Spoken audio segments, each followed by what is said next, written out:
এইটো আমাৰ 10 মিনিট হৈ গ'ল এটা সুন্দৰভাৱে এইটো উতলাইছে বা ধুনীয়া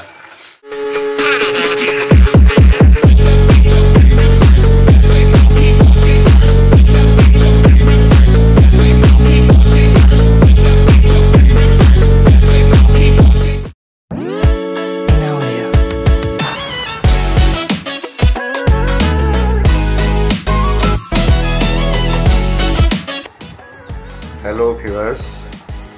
মই আজি এটা ৰেচিপি বনাম অইল ফ্ৰী মাছৰ কণ বিলাহী দি মাছ বনাম মই এটা লৈছোঁ এয়া আমাৰ ঘৰৰে নৰসিংহৰ পাত পুদিনা পাত ঘৰৰ জলকীয়া আৰু অলপ আদা নহৰু বটা অলপমান থেতেলি লৈছোঁ আৰু পিঁয়াজ তাৰ লগতে কণ বিলাহী মোৰ ঘৰৰে লগত লৈছোঁ 3 পিচ বৰালি মাছখিনি মই ভালকৈ ধুই লৈছোঁ গৰম পানীৰে দি ল'ব লাগে আগতে অলপ দিন চেল থাকে ন কণ বিলাহীখিনি খুব সুন্দৰকৈ ধুই লৈছোঁ ফ্ৰেছ একদম ঘৰৰ গছৰ পৰাই মাত্ৰ ছিঙি আনিছোঁ আৰু এই মাত্ৰ ছিঙি অনা ইয়াত নৰসিংহৰ পাত পুদিনা পাত আমাৰ ঘৰৰে জলকীয়া পিঁয়াজ আৰু আদা নহৰুটো বাহিৰত আৰু মাছটো ঘৰৰ মই গেছতে কেৰাহীটো বহাই দিছোঁ গৰম হৈছে আৰু চবে তেল দিয়ে ন মই তেল নিদিওঁ দেই এইটো পানীটোকে তেল বনাই দিম এতিয়া এইটোৱে আমাৰ তেল হ'ল দিলোঁ আমি পানীটো দিছোঁ পানীটো অলপ গৰম হ'ব হ'লে আমি তেলত যেনেকৈ পিঁয়াজ চিয়াজ দি দিওঁ এতিয়া মই প্ৰথমতে পিঁয়াজটো দি দিম পিঁয়াজ দিলোঁ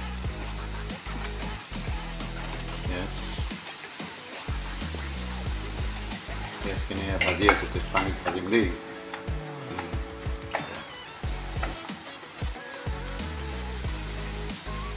পিঁয়াজখিনি অলপমান ঢিলা হৈ গৈছে তাৰমানে এতিয়া মই ইয়াতে দিম আদা নহৰু যে পেষ্ট বনাইছিলোঁ এইখিনি দি দিম হিচাপ এটা কৰি দি দিছোঁ আপোনালোকে সেনেকৈ দিব হিচাপ কৰি সেইটো আমি আপোনালোকে মিক্স কৰি দিম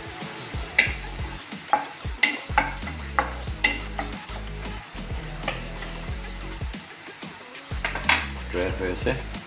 এতিয়া আমি জলকীয়া ৰাখিছিলোঁ জলকীয়া যোনে যেনেকৈ খায় আমি বেছি জলকীয়া নাখাওঁ অৱশ্যে কেঁচা জলকীয়া আৰু আমাৰ শুকান জলকীয়া বা কিবা এইবিলাকৰ আমাৰ ব্যৱহাৰ নাই ঘৰত জলকীয়াটো এতিয়া এনেকৈ দীঘলকৈ মই ফালি দি দিছোঁ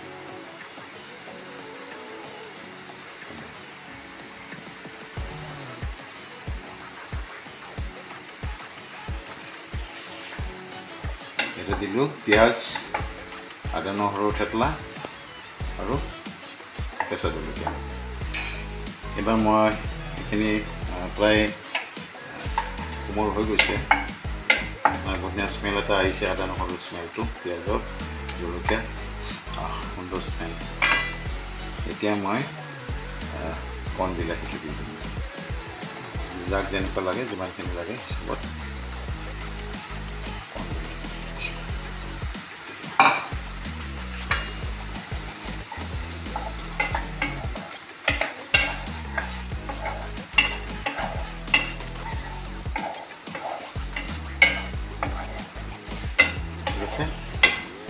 কোনো ধৰণৰ অইল মই ইয়াত ইউজ কৰা নাই এতিয়া মই ইয়াত ঢাকন এখন দি দিম দি কেইমিনিটমান মানে অলপমান ষ্টিমটো কমাই দি বস্তুখিনি ঢিলা হ'ব দিম সিজিব কাৰণে লাহেকৈ গুচাই লওঁ বা বিলাহীখিনি প্ৰায় ঢিলা হৈ গৈছে এইবিলাক সিজিয়ে গৈছে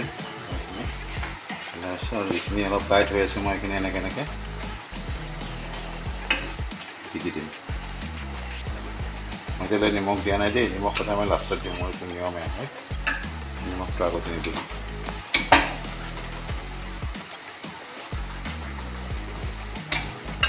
এটা ভাল পালে নাই খাবিনে খাম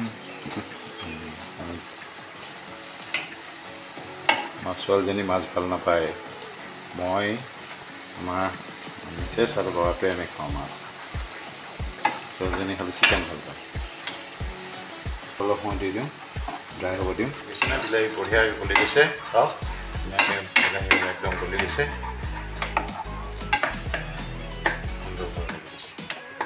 গোটেইখিনি মিক্স হৈ গৈছে এইখিনি পূৰা হেৰি হৈ গৈছে ইয়াতে মই অলপমান এতিয়া জোখ অনুসৰি মাছৰ জোখত মাছ দিমতো মাছৰ জোখত মই অলপমান কুহুমীয়া পানী এড কৰিছোঁ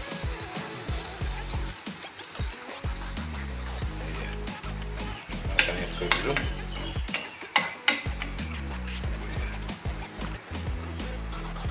এতিয়া মই এবাৰ জোখৰ অনুসৰি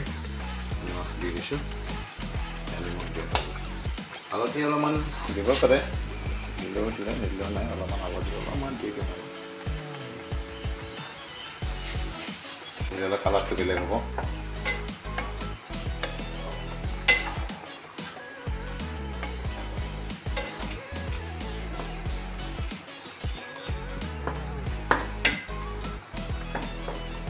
উতলি আহিছে এতিয়া মই ইয়াতে মাছ কেইপিচ ধুই থৈছিলোঁ খুব ভালকৈ ভৰলি মাছ দেই মাছটো মই কেঁচাই কেঁচাই দিছোঁ কিন্তু ভাজি দিয়া নাই দি দিছোঁ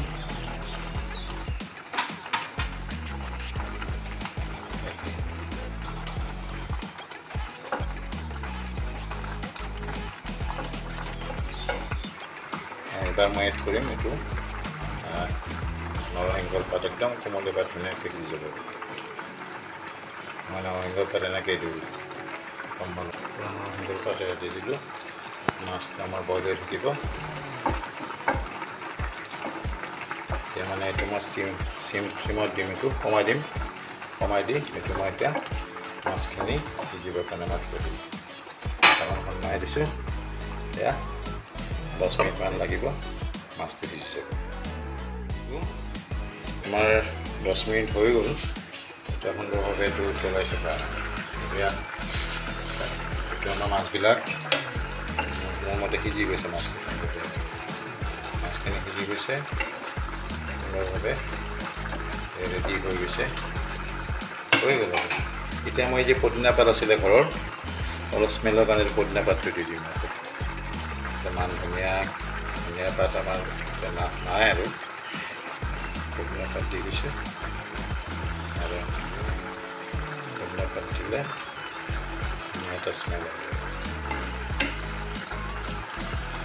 এটা পকৰি বাৰু গতিকে মই এই আমাৰ হৈ গ'ল আৰু হৈ গৈছে আদা নমাই থ'ম গতিকে আপোনালোকে চালে আজি মই তেল নিদিয়াকৈ যে বনাব পাৰি মাছ বা এনেকুৱা তেল নিদিয়াকৈ মই বনাইছোঁ বৰালি মাছ মই লৈছোঁ আপোনাৰ যি মাছ লৈ দিব সৰু মাছো ল'ব পাৰে আৰু কণ বিলাহী ইয়াতে আমাৰ চাওক কিমান নেচাৰেল খাদ্য পৰিলে বিলাহী পিঁয়াজ আদা নহৰু পুদিনা পাত নৰসিংহৰ পাত এই কেঁচা জলকীয়া এই গোটেইখিনি আমাৰ শৰীৰৰ কাৰণে উপকাৰী গতিকে আপোনালোকে এবাৰ বনাই চাবচোন এনেকৈ ৰেচিপিটো স্বাস্থ্যৰ কাৰণে খুবেই ভাল আমাৰ ভিডিঅ'টো চাব লাইক কৰিব যদি ভাল পায় আৰু শ্বেয়াৰ কৰিব আৰু কিন্তু বনাই খাই চেষ্টা কৰিব কিন্তু এবাৰ যে বইল ফিছ উইদাউট অল কেনেকৈ বনাব পাৰি ধন্যবাদ